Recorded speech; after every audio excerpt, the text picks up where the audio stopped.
my channel, you don't know, say it's your girl Delilah, and I'm here back with our next story time for you guys. I'm 9 months today. I'm so excited, guys, because I'm just ready to have the baby. Like, I'm ready to meet my fat boy. I'm ready to hug and kiss him, and I'm ready to have my body back.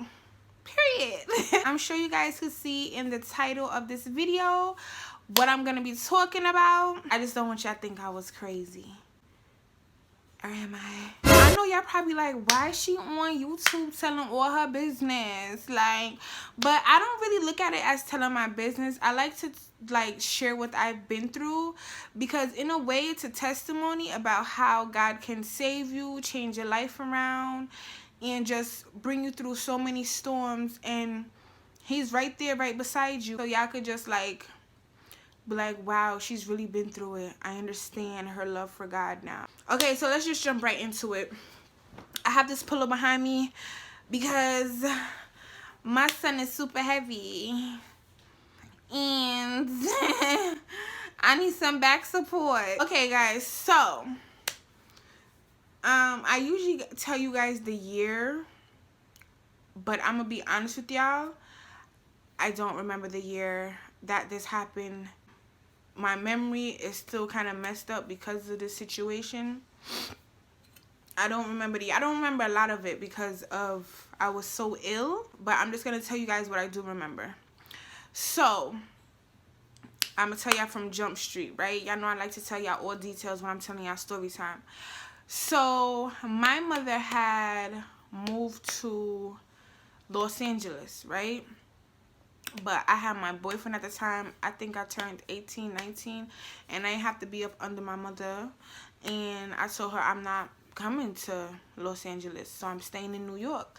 And I had my man, and we had a place together, right? So my mother moved to Los Angeles with her husband, and they came to start life here. And I was still in New York. At that time, that was my first time having my own place. And my roommates had a dog. And the dog was very in and out the house. He was very dirty.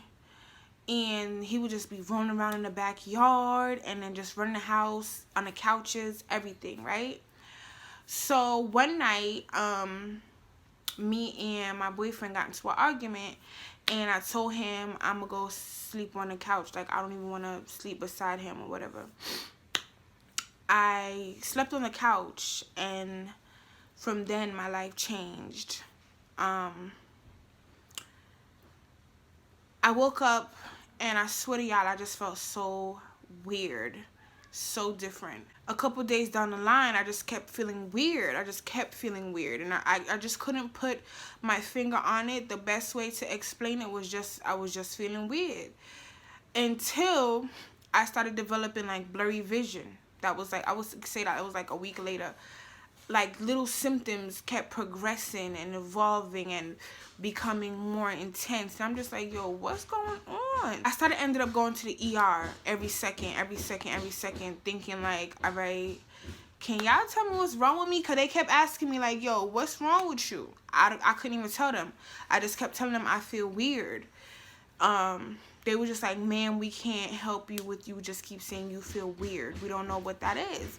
And I'm like, listen, that's the best way I can explain it. I kept feeling myself getting sicker. I couldn't hardly see. I couldn't hardly hear. I was vomiting a lot. I was in pain. Like, if you touch me like that, like, I was in pain. Like, it was one of the craziest things I've ever felt. I just kept going to the ER over and over and over, and these people are like, ma'am, your temperature is through the roof.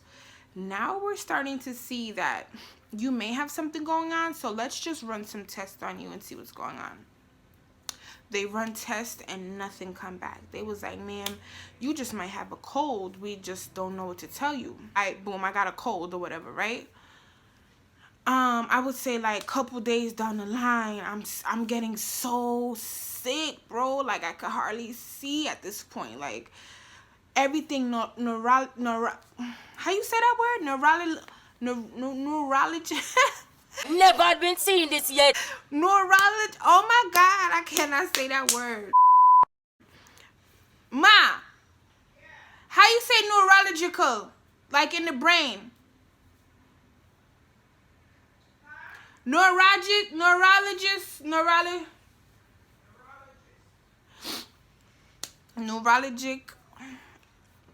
I was having a lot of problems in the brain.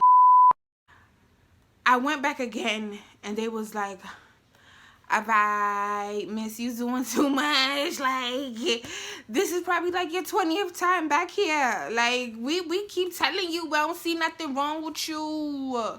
So they was like, boom, we got something for you.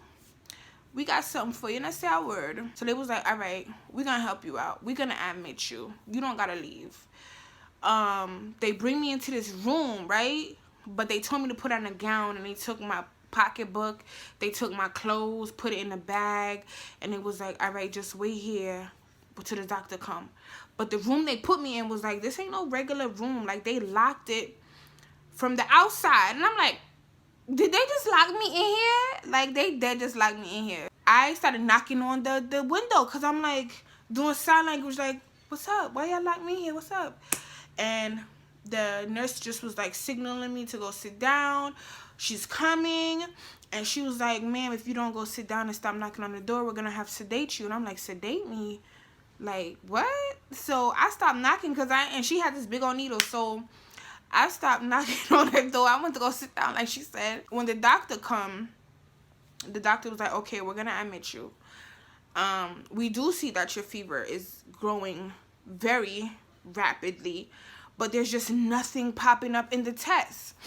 And the symptoms that you're giving us, we may be worried about something may be wrong with you mentally.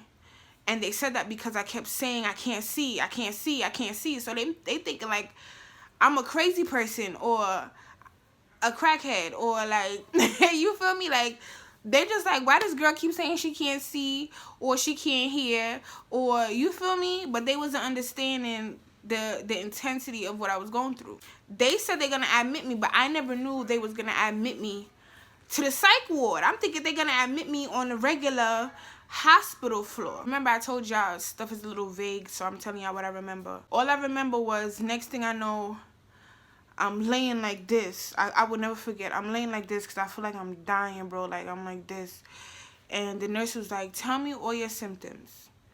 And I'm telling her, and she's just like, this is so weird. This is so weird. Like, we never heard of anything like this. So they showed me to my room. And my roommate had, like, a straight jacket on. And I'm like, why y'all putting me in here? And she's just like, ma'am, until we see that you're mentally stable, we're going to have to keep you here because it sounds like you might be hallucinating, seeing stuff, hearing stuff. Like, we just need to make sure. So they admitted me to the psych ward, is what I'm telling you guys. And it was like real psycho people up there with me. And the experience was crazy because I met a lot of people that was crazy, but they made sense at the same time, if you feel what I'm saying. Like, I literally sat down and had a conversation with this mental patient. And she been through some stuff. Like, it's so heartbreaking. Like, she's been through so much in life that caused her to get to that level. You feel what I'm saying? And her mind just, like, blew. Like, her mind literally went, psh, like, into little pieces. She says she hear people, she see people, this, that, the third. And a lot of it just sound like she just need to get closer to God and stop letting all these people put all these pills in her. But, you know, not everybody believe in God, and you can't always push your beliefs down people's throat. You feel what I'm saying? All you can do is encourage them, inspire them, and allow them to roll with that. I was in the psych ward for probably like 2 weeks. And they held me captive. Like, to this day, I don't even know if that was legal or illegal or what. But they kept me up there. I was not allowed to leave. They was giving me all this type of medication. Like, I felt like I was in a different world, bro. Like, the medication they was filling me up with was crazy. Like, the whole room was spinning with me, and I'm just like drugged up all day. Like I'm just like, you feel me? Like it was a crazy, crazy experience. I witnessed I don't remember the name of it. There's a name of it when a lot of the patients act up and they have to get taken in this room and get their brains zapped. Like I witnessed so much of that. Like we all at the lunch table. Mind you, I'm sitting at a lunch table with a whole bunch of mental people. Like whole bunch of mental people. People talking to themselves, just crazy, crazy. And I'm sitting at the table with them, and I'm the only sane one because I know in my mind there's nothing wrong with me, but the nurses is not listening to me.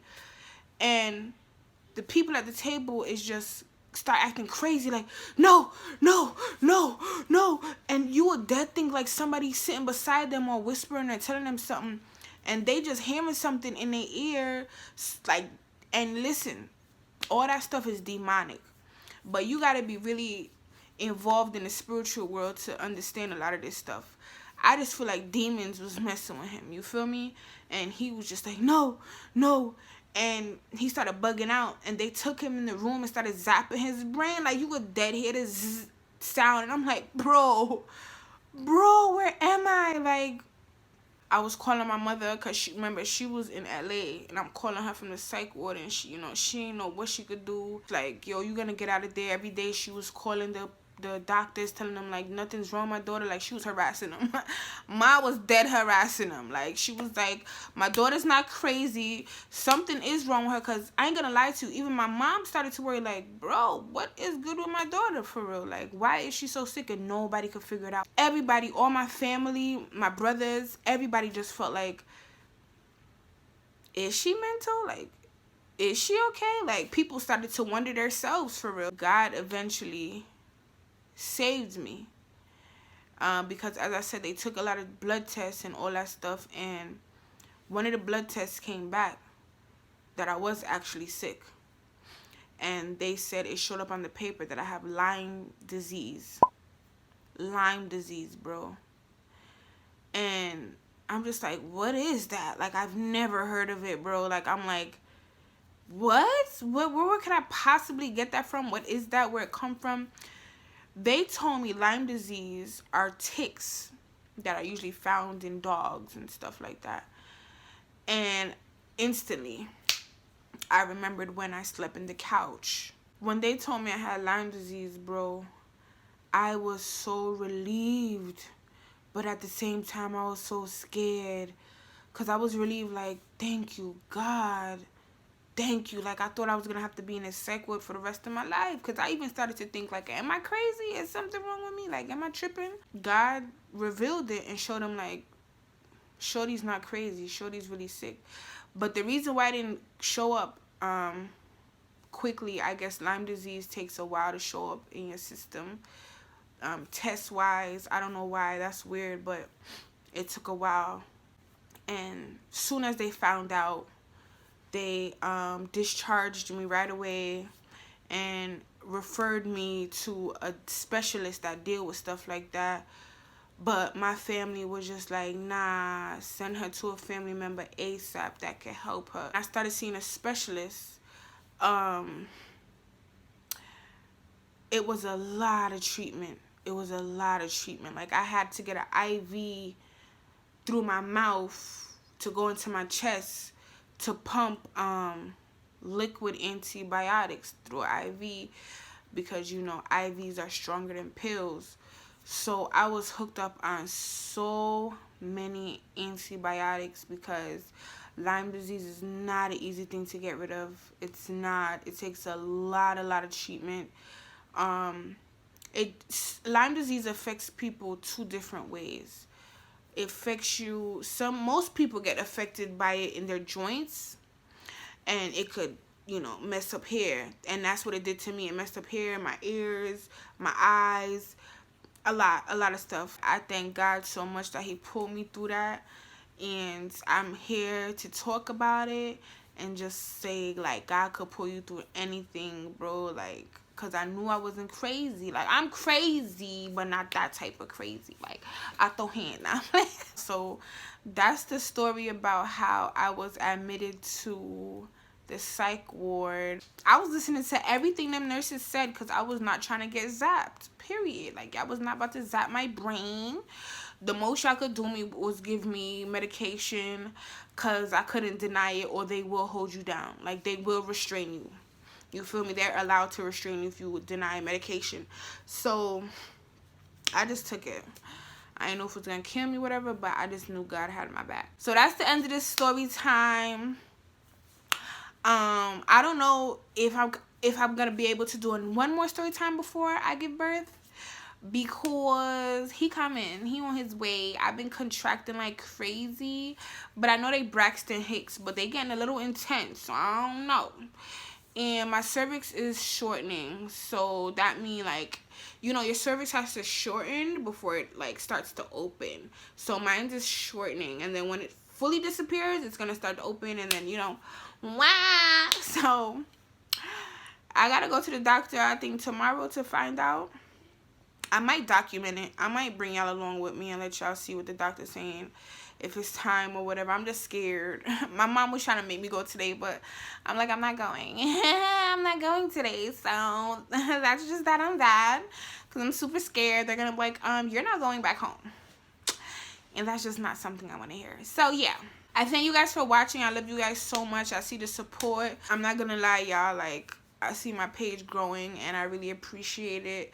I'm trying my best to keep content coming with this pregnancy, because as I said, I don't really have much of a life right now. All I can do is story times until I have my baby, and then I can start doing more exciting stuff, you know? Just hold tight. Just hold it down with me. You feel me? It's coming. Go ahead and like, comment, subscribe. Hit that post notification bell so y'all know when I have more videos coming. You don't know what to say, your girl Delilah. Love you.